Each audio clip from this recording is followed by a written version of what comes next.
You have clicked that pile of audio gold known as the Half-Ass Podcast, and now here's a person to say something. Hey, welcome to the Half-Ass Podcast. Drinks with Ron. Got Derek with me as usual. A little post-Super Bowl celebration. I don't know if I can say that without getting sued. I have to call it the big game, but nobody listens, so it doesn't fucking matter. And it's official. Patrick Mahomes sucks ass. Yeah, I said they got too lucky all year. Yeah, I mean, for sure. I was surprised at the interceptions he threw. A lot of them seemed very bad. Yeah, well, a lot of pressure. But he was getting hit. Rolling out, he would roll out and he just threw it directly to him a lot. I was like, that doesn't seem regular. Oh no, he was running for his life all day. So it was, yeah. I said they just got too lucky all year, and I just kept feeling like they can't keep doing it. I mean, people have been saying that for like 10 weeks now, but yeah, it's like sooner or later the luck's gonna run out. It's that Eagles deal. It did feel like they were just winning on clock management the whole year.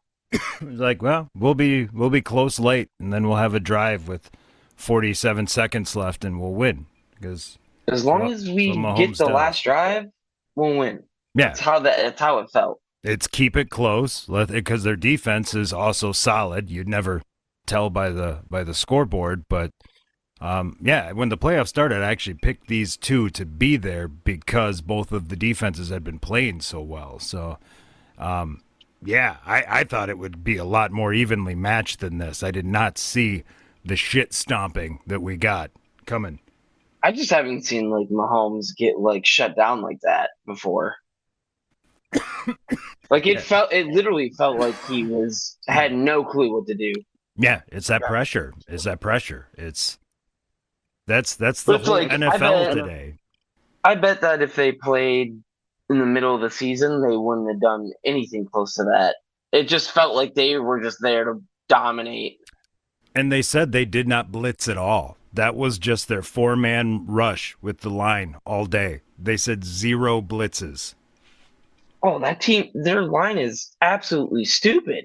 It's not a good line, but I said Mahomes just overcomes. So I never doubt him. This is the first time in the last 3 years. I always say Mahomes and a bag of magic. Doesn't matter how outmatched they are, how better the team they're playing is. Mahomes will get it done. And this time it's like, nah, I didn't feel it. Yeah, in the beginning of the year he wasn't playing that great, and then for them to win on a block field goal, I was like, something ain't right. Right. They were just getting too lucky too often. And it's like, you can't love averages. Like, Mahomes' talent and some luck, and it can go a long ways, but I don't think you can do it 18 times, 19 times. Yeah, it literally felt like every single one of their wins was just pure chance. Yeah, it could have gone the other way easily. I didn't watch any of them, but just from what I was seeing on highlights, it was like, yeah, they could have easily been a 500 team.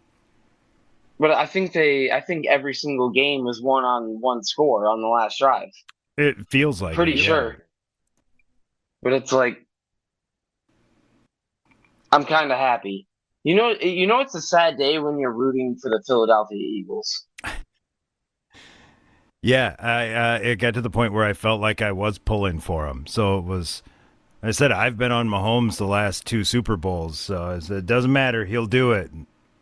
For me, it was more like I just wanted for Saquon to be on the Giants for that long and then just get on a team and do what he did and get a Super Bowl right away. It's like, yep, that's what you deserve. You deserve that. Yeah, I thought he'd have a much bigger game. Well, it almost set him up perfectly because they would run him once and then they'd throw a deep ball to AJ. Every time. By the way, did you see that first pass interference call? Yeah. What was that? That's what I said. I got in the chat and said that one, that's a bullshit call. But two, they've been doing that to George Pickens all season. They called him on that shit like 4 times from just raising his hand above the elbow. Like that one, at least he got face masks, so I understand.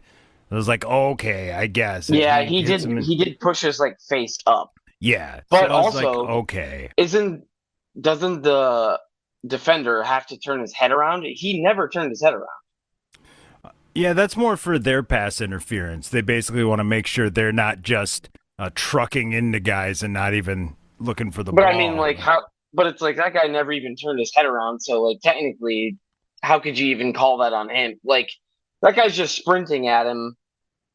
And also, I don't think it affected the play whatsoever. Yeah, I when they showed the face mask, I understood it a little more. But as I said, they got Pickens a lot this season with little ticky tacky hand checking bullshit, and it's like, okay, I've seen this now, but I can't believe they called it right away in the Super Bowl. But man, watching that playoff Steelers game, I just felt bad. It's like everyone knows it's going to Pickens. Yeah. Everyone knows he's getting a 50-50 ball. Right. And it's like, what do you do there? The only thing they could do to move the ball downfield was to hit him, and if they couldn't do it, then it was like, oh, okay, well, next drive, we'll try a 40-yarder again. To be honest, I'm not a big fan of Najee Harris. I'm really not. I'm betting they won't re-sign him. My guess would be they let him walk. He seems like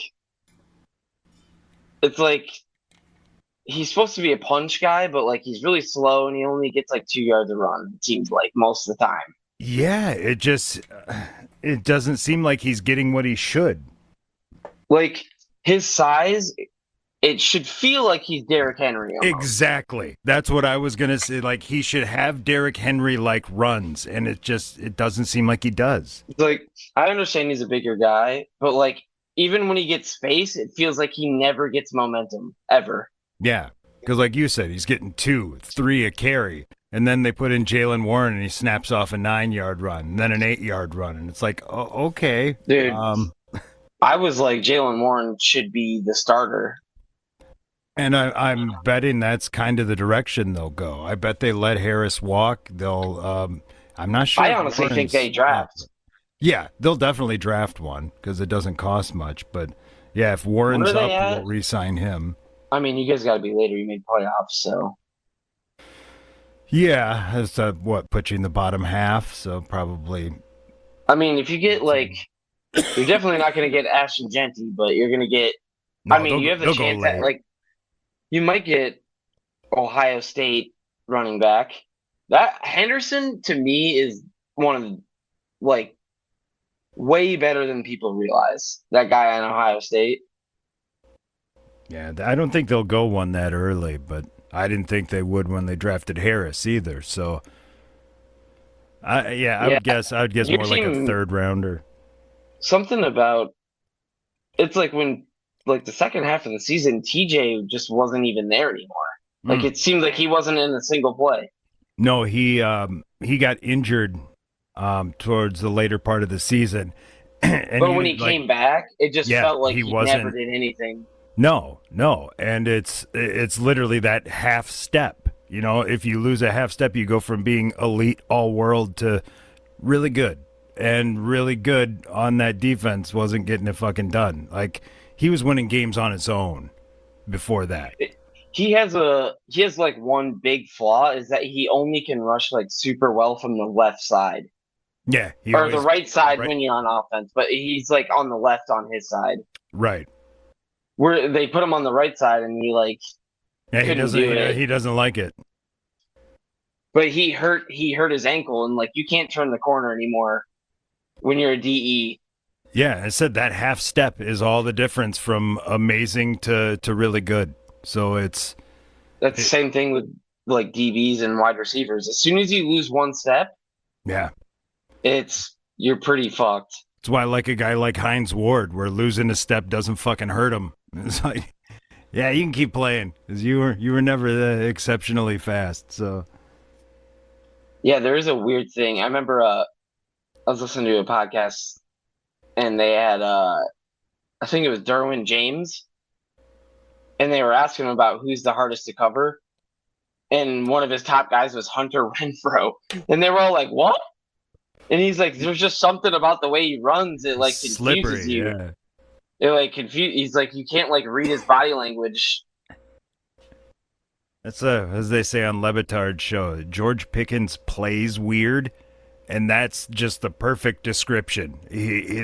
Everything about him is just weird. Like you said, the movements, the shit he does with his hands, how he can work. Like, yeah, it honestly feels like he doesn't know the route of every play. Yeah, like he'll get the ball and just like stand there, and then like the way he runs feels like he's like, I should be somewhere over here. Yeah, like he feels like a kid playing Madden. Yeah, it's a very awkward style. And then trying to think of other people that are kind of like that. I mean, Le'Veon Bell is one of the. It's like he never really ran fast. He just waited. Yeah, like he would, like get the ball and like stand behind the line and just sit there. And it changed how I played Madden. I started, I started rushing different. Like, you know what? That's a good idea. Maybe if I didn't just blindly blast into where the hole should be, maybe I could get through if I wait till there is one. Yeah, what I do on Madden nowadays is like if I get in the open field, I know they're gonna switch to the guy and try to tackle me, so I'll literally just completely stop and quit running. Right. And they'll just dive where they think I'm gonna be. Where you should be. Yeah, it works so well on that.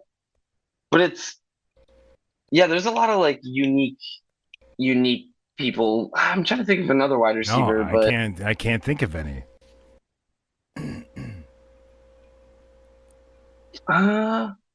Like I think Dobbs is pretty unique. You just throw a ball up to him and he somehow is always at the height of his jump when the ball's there. I don't know how he does that. I've never seen anybody who can do like a jump ball like him. Steelers have a unique ability of finding wide receivers, though. Yeah, it's kind of weird. I don't understand it. Well, and it's gone through how many coaching staffs and how many scouting departments. Like, it's changed so much over the years, and it's like they still just keep doing it. I mean, Pickens was lucky. He was injured. I truly believe like Tomlin has like a unique ability of reading someone's personality to be a wide receiver. Yeah. Because like you kind of got to be like pretty ego driven to be very good wide receiver. Pretty much.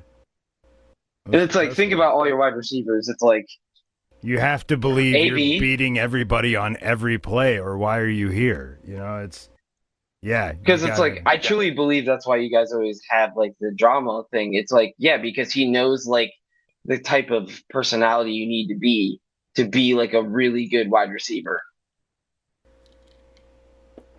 DBs kind of have the similar sense, but pretty hard to.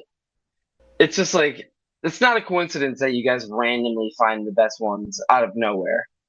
Yeah, well, we didn't for a long, long time. We never had any good receivers, and then it's just like it turned at one point, and all of a sudden, we were just gold mining them out of the old glory hole, as Jerry Jones would say. Loves them damn glory holes. Have you heard that audio? Yeah, I did, and I was like, Yeah. I tried in my head to try to make sense of what he was saying, and I'm like, nope, he meant that. It's apparently an old like mining and oil rigging term. Like when you find the glory hole, you hit, you struck oil. And you. Oh, I see what you're saying. Yeah, so it's just he's so old that it used to mean something different when he was using it, and now he keeps using it, and nobody can tell him not to. To me, I think he meant to say mother load. No, he does it multiple times. But like to me, like in the glory hole days, we hit the mother load. It's like that. But I guess I did not know that. That's a kind of random. Well, he's an oil guy, so it tracks. But yeah, I guess if you find a glory hole, you definitely hit the mother. Right. is 70 years ago when Jerry was out there shoving poles in the ground. That was what you called it. And it's like I said, nobody's going to correct him. Who's going to correct Jerry? And if you did, people give him a lot of shit, but I respect him that he's like genuinely he like is the most passionate owner, I should say. I'll give him that. I like a guy. He fucking cares. He wants nothing more than this team to win, which I respect. Right. I mean, where there's other teams help, but and you see their owners and you're like, what the fuck is this guy doing? Yeah. It's like it's fine if the owner meddles if they're good at it, but when they're bad, then meddling owner is bad. Or when they're in high school. There's a lot of owners that literally own the team just to show up on Sunday and watch the game. And I respect that. Like he loves, or someone just look at it as a straight investment. Yeah, that's what I mean. Like it's like they don't genuinely care about the team; they just think about the money involved in it. Right. It's appreciating every day. It's going to be worth more than the day before. Yeah. Yeah, and like the reason I got a big respect for Jerry just because Michael Irvin said that when he first got in and started playing well, that Jerry took him into all his business meetings and said that you don't have the same advantage I do, but I want you to realize how like the business side of things work. And I was like, that's a interesting thing. Like, yeah, I don't think a lot of owners expected that. Yeah. And then when COVID hit, Irving said that they tried to take like 15% of all the employees' works. He scratched it out and put 2%. He's like, I saw all your yachts. You don't need my money. Right. What am I going to do? He's like, yeah, you can thank Jerry Jones for that 2%. But yeah, I mean, this is the weirdest year of football for me. Yeah. Pretty off this year. Yeah, between injuries and some other freak things, nothing was predictable. It's like really odd. Everyone thought 49ers NFC Championship. Yeah, they for sure played like shit for no reason. Like they didn't have Kathy, but they didn't have Kathy before.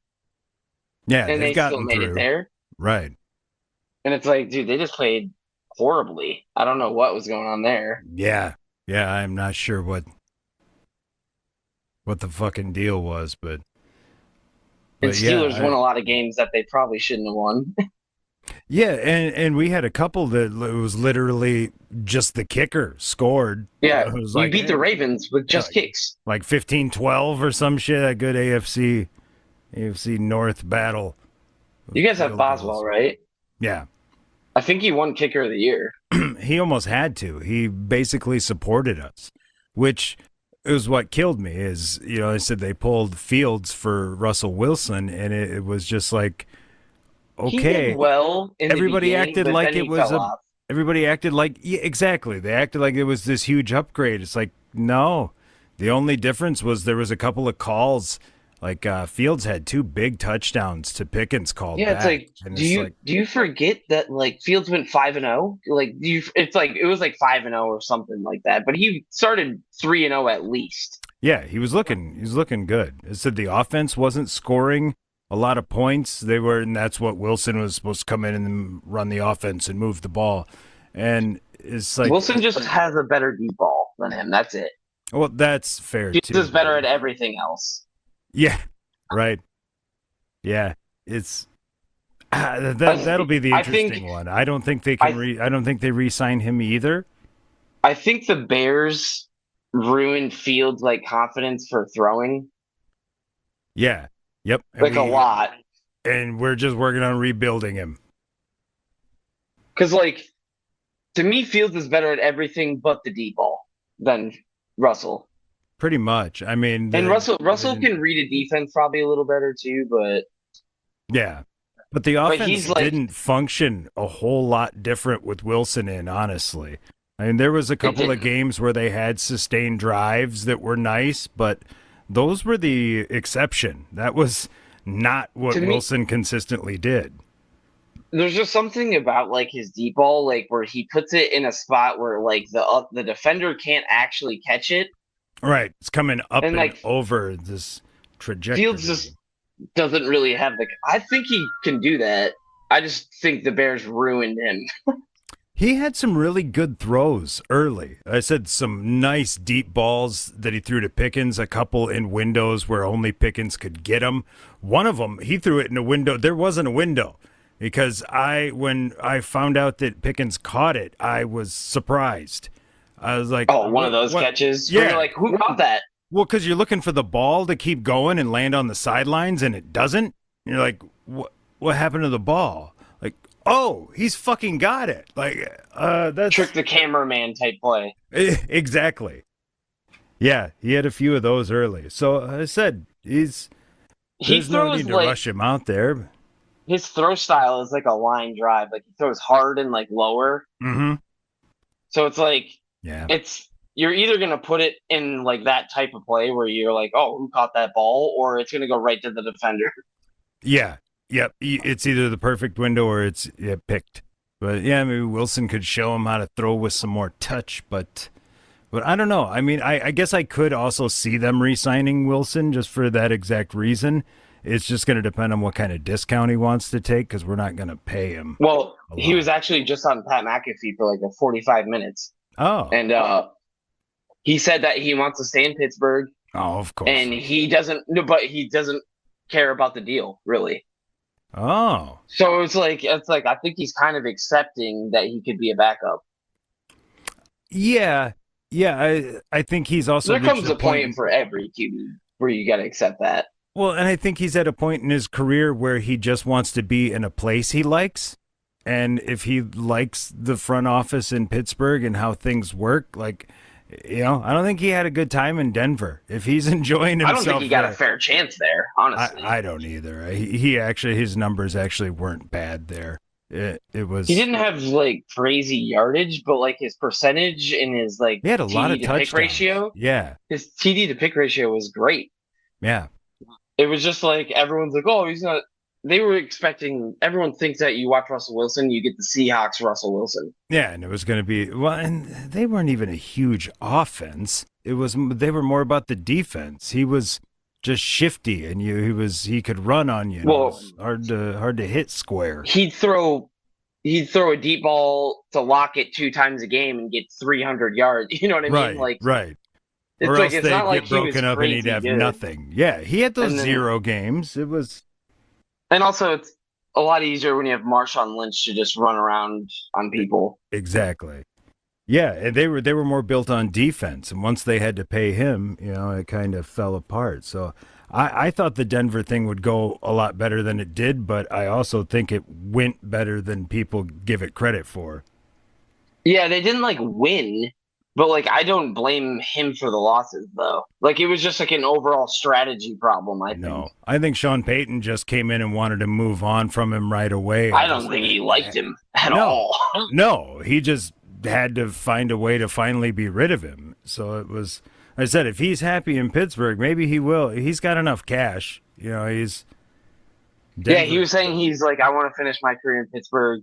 He sounded like he was accepting the fact that he's willing to be a backup, and he basically was saying, I want to stay somewhere. Well, also he might not have to be a backup because we don't have Fields under contract. I think you guys keep him though. I would hope so. I mean, I don't know why you trade for a guy and not plan on working on a long-term deal, but yeah, there's no guarantee. I said him and Najee are up, Wilson's up.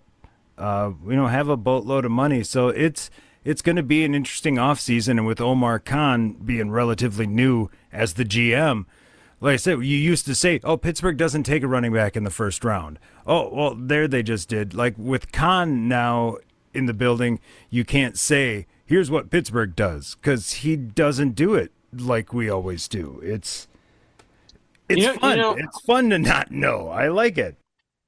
I'm curious how you think about this. For me, I think Tomlin is a great coach, but you're at a stalemate with him a little bit. It's like Zimmer. It's not that they didn't win 11, 12 games. but it always was the same thing every year. Like there's just something about the hump that they couldn't get over. And it's like, what do you do there? It's like, yeah, I'm less worried about that just because, especially when you go look at some of these teams that Tomlin is getting over the 500 hump, some of them aren't real full of talent on the offensive side. No, but that's my point. It's like Tomlin is... He's overachieving. I don't think you could get rid of Tomlin and get a better coach. It's almost like you need to change the scenery a little bit. We need to do something. I'm not sure. It feels like you're at like a stale, like you're stuck there.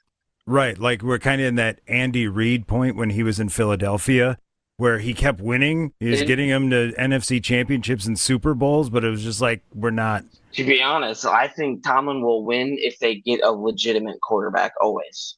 So, yeah, well, maybe they go quarterback? Maybe? Trade up?